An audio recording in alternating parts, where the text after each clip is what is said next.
वक्त सबका बदलता है।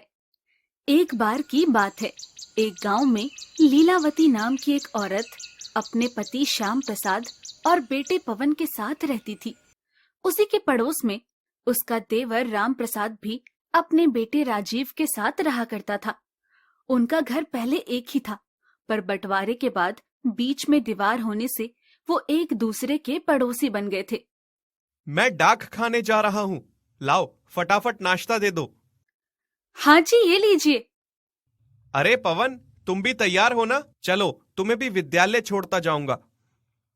हाँ पिताजी, मैं तैयार हूँ। श्याम प्रसाद नाश्ता करता है और पवन को लेकर घर से निकल जाता है। वो पवन को उसके स्कूल छोड़ता है और फिर अपने डाक खाने चला जाता है। वो उस गांव का एक जाना माना डाकिया था। वहीं दूसरी तरफ उसका भाई राम प्रसाद अब एक जमींदार बन गया था और अच्छा पैसा कमा रहा था। पापा, आपने मुझे आज स्कूल क्यों नहीं जाने दिया? पवन तो गया है। क्योंकि बेटा, अब हम लोग शहर में जाकर रहेंगे और तू शहर के ही बड़े स्कूल में पढ़ेगा। सच पापा? हाँ बेटा। शाम हो जाती है और लीलावती अपने पति का इंतजार कर रही थी। उसका पति तो नहीं आता, पर उसकी लाश आती है। हे भगवान, ये क्या हो गया? अच्छा खासा डाक बांट रहे थे, पर अचानक इनको हार्ट अटैक पड़ गया और मौके पर ही इनकी मौत हो गई। हाय राम! नहीं नहीं पिताजी, हमें छोड़कर मत जाइए। अरे भैया को क्या हो गया? ये लोग बता रहे हैं कि इनको हार्ट अटैक पड़ गया, पर ये तो बिल्कुल ठीक थे। ऐसा कैसे हो सकता है? संभालिए अपने आप को भाभी, जिसका समय आ जाता है उसके लिए तो बस बहाना लगता है। अंतिम संस्कार किया जाता है। लीलावती और पवन का रो रो कर बुरा हाल हो रहा था। तुम परेशान मत हो पवन, मैं हूं ना, हम लोग हमेशा साथ रहेंगे। सच? मुझ श्याम प्रसाद तो चला गया, पर अब लीलावती को अपने घर के खर्चे की फिक्र सता रही थी। तो वो राम प्रसाद से बोली, राम प्रसाद, तुम्हारे भैया तो हमें बीच मंझदार में छोड़ के चले गए और अब हमारे पास कमाई का भी कोई जरिया नहीं है। अब मैं क्या करूं? अरे भैया डाक खाने में काम करते थे ना, तो वो सरकारी काम था, तब तो उनको पेंशन मिलेगी ना। अच्छा हाँ, ये तो मैंने सोचा ही नहीं। मैं कल ही डाक खाने जाकर इस बारे में बात करूंगी, क्योंकि जिंदा रहने के लिए पैसे तो चाहिए ना। और फिर पवन की पढ़ाई। अरे इतना ना सोचो। और फिर पवन तो सरकारी स्कूल में ही पढ़ता है, वहाँ 8वीं तक तो पढ़ाई फ्री ही है। हाँ। लीलावती को राम प्रसाद की बातें बड़ी अजीब लगती है, क्योंकि उसे लगा था कि वो उसकी मदद को आगे आएगा, पर उसने ऐसा कुछ भी नहीं कहा। फिलहाल वो अगले दिन डाक खाने जाकर पेंशन की बात करती है, तो उसे पता चलता है कि राम प्रसाद की जब नौकरी लगी थी तब तक सरकार ने पेंशन देना बंद कर दिया था। पर बड़े साहब, मेरा यही आखिरी सहारा है, अब मैं क्या करूंगी? माफ कीजिएगा, मैं इस मामले में कुछ नहीं कर सकता। लीलावती बहुत परेशान हो जाती है और वो घर वापस आकर राम प्रसाद से मिलती है और उसे पूरी बात बताती है। अरे ये तो बहुत बुरा हुआ, अब आप क्या करेंगी? मैं क्या करूंगी? तुम मेरे पति के छोटे भाई हो। तुम्हें नहीं लगता कि ये तुम्हारा धर्म है कि तुम मेरी मदद करो? माफ कीजिएगा भाभी, पर मैं राजीव को लेकर शहर जा रहा हूँ, हमेशा के लिए। पर क्यों और कब? कल सुबह जा रहा हूँ। और क्यों क्या होता है? यहाँ गांव में भला क्या रखा है? शहर जाकर पढ़ाई करेगा तो एक बड़ा आदमी बनेगा वो। पर मेरे बारे में भी तो सोचो। जब तुम्हारी पत्नी का देहांत हुआ था तब मैंने ही तुम्हारा घर संभाला था। राजीव हर समय मेरी ही गोद में रहता था। आज तुम्हारे पास पैसा आ गया है तो तुम हम लोगों को छोड़कर जा रहे हो। मेरा धर्म अपने बच्चों की अच्छी परवरिश करना है, ना कि अपना ख्याल रखना। मुझे माफ करिए। इसके बाद लीलावती कुछ नहीं बोल पाती और रोते हुए अपने घर आ जाती है। अगली सुबह जब राम प्रसाद और राजीव जा रहे होते हैं तो पवन कहता है, राजीव, तुमने तो कहा था तुम मुझे छोड़कर कभी नहीं जाओगे।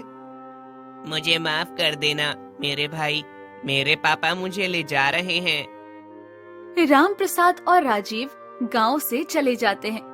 पीछे छूट जाते हैं लीलावती और पवन। लीलावती को बहुत रोना आ रहा था। उसके कुछ समझ में नहीं आ रहा था कि वो क्या करे, पर उसे अपने घर का खर्च तो चलाना ही था। इसलिए वो लोगों के घरों में बर्तन धोना शुरू कर देती है। माँ, आप चिंता ना करो, जब मैं बड़ा हो जाऊंगा ना तो बहुत सारे पैसे कमाऊंगा। हाँ बेटा, जरूर। पवन पढ़ाई में बहुत अच्छा था। वो 8वीं में टॉप करता है तो सरपंच की नजर में आता है। सरपंच उसकी आगे की पढ़ाई का जिम्मा उठा लेता है। 10वीं में पवन पूरे जिले में टॉप करता है। ये बात जब मीडिया में आती है और जिले के विधायक को पता चलता है कि ये बच्चा बहुत गरीब है, तो वो उसकी आगे की पढ़ाई के लिए उसे स्कॉलरशिप दिलवा देते हैं, जिसके बाद वो 12वीं में भी टॉप करता है। मेरे बच्चे, तूने तो मेरा सिर सम्मान से ऊंचा कर दिया। आज तेरे पिताजी जिंदा होते तो वो बहुत खुश होते। हाँ माँ, मुझे भी उनकी बहुत याद आती है। पवन 12वीं के बाद इंजीनियरिंग करता है और सॉफ्टवेयर इंजीनियर बन जाता है। अब वो बहुत अच्छा पैसा कमा रहा था।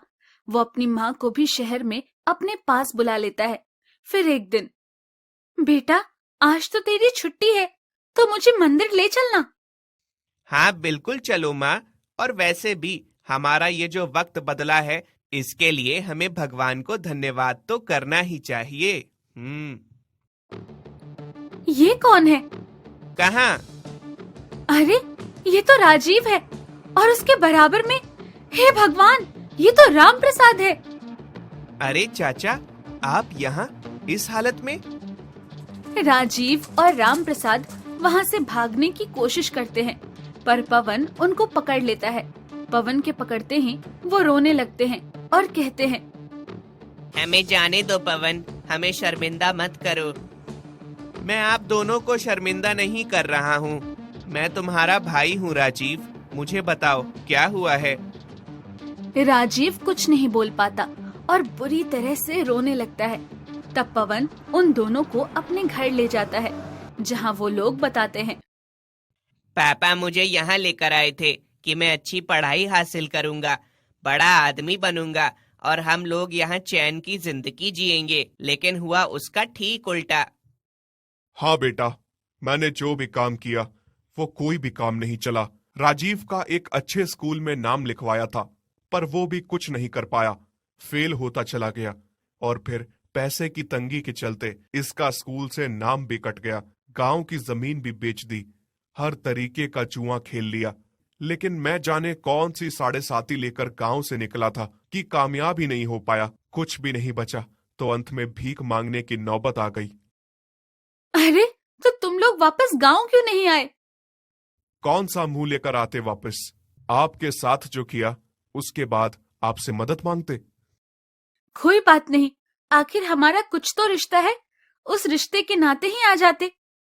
हाँ चाचा, और राजीव, तुम तो मुझे सगे भाई से बढ़कर मानते थे। तुमने भी वापस आने के बारे में नहीं सोचा? वक्त तो सबका बदल ही जाता है, इसमें इतना नहीं सोचना चाहिए। ये सुनकर राजीव पवन को गले लगा लेता है।